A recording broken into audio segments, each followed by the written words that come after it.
Hey there, everybody. Pete here, and I know it's been a little bit since I've put a video together. Things have been pretty crazy with substitute teaching and things outside of the video world, but I did want to take some time this afternoon to go over some things that I picked up during the CONGO event at Retro Games Plus down in Newington, Connecticut. It is the first one of these that I had been to, and I did get some cool stuff, so I'm just going to get right to it so this video doesn't take forever. The first thing I picked up is Super Adventure Island for the Super Nintendo Entertainment System. This was the first Adventure Island game that I ever played. I didn't own one for the NES, and a bunch of us got Super Nintendos right around the launch period in 1991. And one of these friends picked up Super Adventure Island and brought it over to try, and it was the first time that I had ever played one.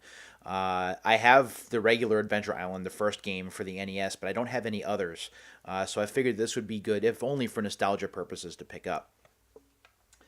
Also, speaking of cartridge media, this here is the Bugs Bunny Crazy Castle. This I picked up from Retro Games Plus proper. They had a 15% off sale going on during the event, so I got this for $8.50, I think it was. Might be a little bit high, but that's fine. I picked this up because I've been rewatching Angry Video Game Nerd episodes of late, and a couple of my favorite episodes are the Bugs Bunny related episodes, where Mike is dressed up as Bugs Bunny, and James, of course, just gets into a fight with him, or vice versa in the second one where they talk about Crazy Castle. I know that there are sequels, but this was the first, so it was something that I wanted to pick up.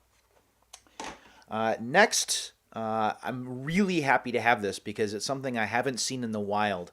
This is Kabuki Quantum Fighter for the NES, and it's a game that I remember playing a little bit. I rented it back in the 1990s, but I never owned it, and now I actually get to play it. It's a pretty neat concept, and it is an action game. It's a side-scrolling action game. A little bit of platforming going on. Not quite the same thing as a Ninja Gaiden, but kind of in the same vein. A lot of beating up enemies and stuff. So I was really happy to have found this at the show. Also, in a game that I did not have, this is Legendary Wings for the NES. A game that I've heard about and seen reviews of, and even read reviews of in Pat Contry's Ultimate Guide to Nintendo, where reviews were kind of in the middle. But I remember a few friends of mine back in high school had this and loved it, and I never really gave it an opportunity. So now I'll actually be able to go ahead and play it. So those are the cartridge-based games. I didn't get a lot of those. I'm starting to get back into more cartridges versus discs, although I'm running out of room for these things. But I did have some room after trading some games or selling some games at Retro World Expo, so I'm starting to build that back up again. Disc-based games. I have Tokyo Extreme Racer right here for the Dreamcast, a game that I actually owned for a while back when the Dreamcast was a thing. And it was the first one of these games that I played. And of course, from then on, almost every other Tokyo Extreme Racer game I did go and buy, mostly for the PlayStation 2. This is a pretty interesting concept in that if you haven't played it before, it's a racing game, but it's a fighting game at the same time.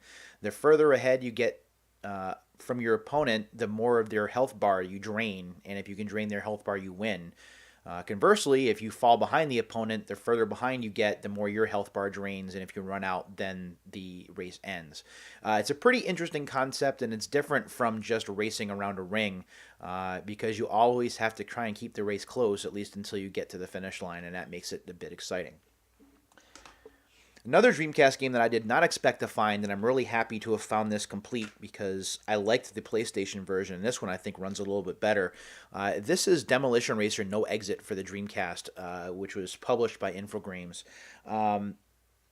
This is very much like a Destruction Derby kind of game. A lot of crashing going on, a lot of vehicle parts, but there's still a lot of racing going on as well. And because I'm a big fan of the Destruction Derby games, especially the first two for the PlayStation, this makes sense to own. So I'm looking forward to playing that.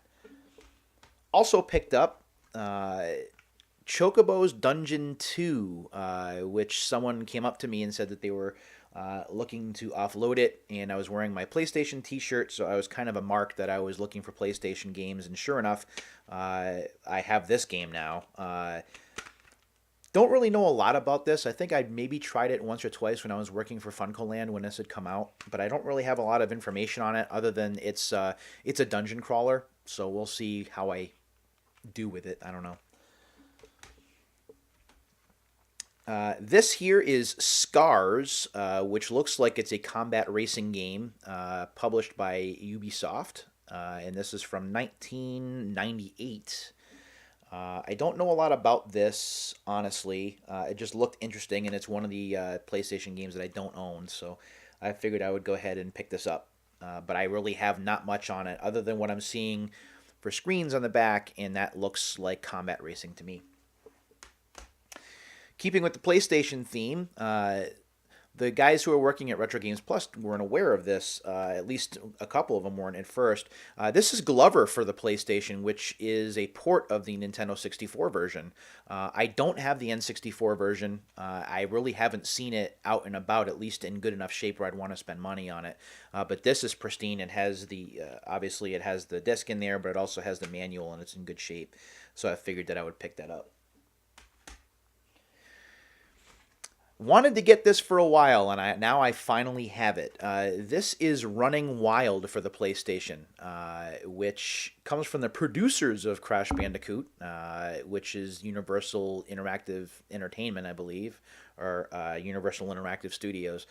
This is an animal racing game. It's nothing really out of the ordinary, but it's something I've tried to buy a couple of times, and either the disc didn't work or it was too scratched. So now I have a version of this which looks like it's in good shape, so I'll finally be able to play it for the first time, and I am looking forward to that for sure. Keeping with the PlayStation theme, this was an oddity, but I figured I would go ahead and pick it up anyway. This is Batman Gotham City Racer, which came out in, it looks like 2001, another Ubisoft game back when they had the Batman license. It looks like it's based on the animated series from what I can tell, and it's an open world racing / shooting game from what I can tell.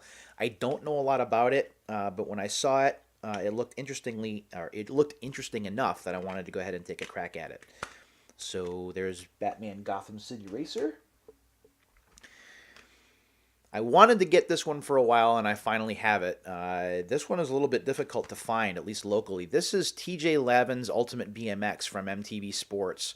I've been slowly but surely picking up the BMX games, and the MTV games, while they're usually not that great, they do have decent licensed soundtracks for the most part. This has SR-71, Cottonmouth Kings, POD, Unwritten Law, Millencolin. This actually looks like it's pretty good. I don't know about the underlying game. I'll have to find out.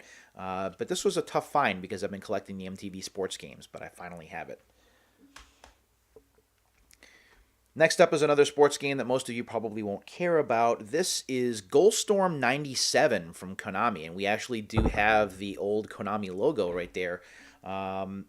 It's just a basic soccer game. It's a sequel to Goldstorm, which was one of the early PlayStation titles, and it's the precursor to games like Pro Evolution Soccer and MLS Extra Time and stuff like that. So this is from, I think this is 1997, and so that makes this game 20 years old now.